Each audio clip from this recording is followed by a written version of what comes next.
what I should do before transferring this to First Do is just choose which routes those medications were given, verify that all that information looks good, and then I can simply click that First Do logo and export.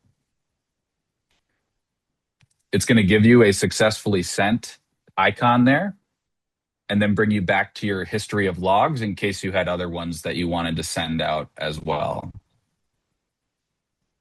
So with that being said, I think it's a good transition to hand over to Mike Gordy and pick up where I left off with bringing some of this data into the First Do ePCR.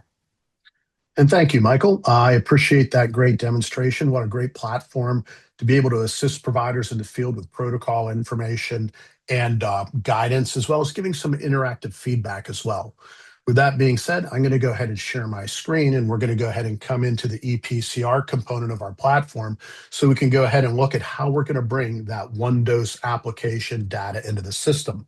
And because that information has been coming into the OneDose application, we want to make that as easy as possible for our providers. So at the very top of the screen, when I open this up, I'm going to bring my CAD information in. That's going to pull my crew members coming from our scheduling system and or scheduling integration. It's also going to pull dispatch information in as appropriate.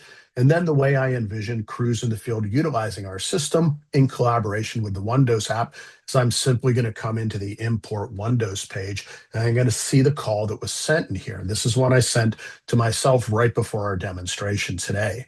As you can see here, I've got some filters going on. So it might be one of those days at your agency where you're a day behind on reports you've been running. So in addition to seeing just what happened today, I can come over to the right-hand side and I can change this filter. I might want to expand it out to the last 15 days. I might want to look at the individual units in here or look by provider names or just the age of the patient, especially in the case of a pediatric patient that I've been on, so I can bring that information. Once I know which case file I'm going to bring in, I'm going to go ahead and import that into the system, and that's automatically going to bring that medication information into the system. So as you can see here, I gave this particular patient nitroglycerin, fentanyl. When I open up the patient record within here, not only do I have the dose time that I administered that, I've got the route that I administered, the dose that came from the OneDose app, and then in this case, I just need to add if the patient response was improved, unchanged, or worse to meet our NEMSIS standards, and if there were any complications within there as well. So I've brought that information into the system very rapidly with about 2 clicks in there so I can find that call that I was on.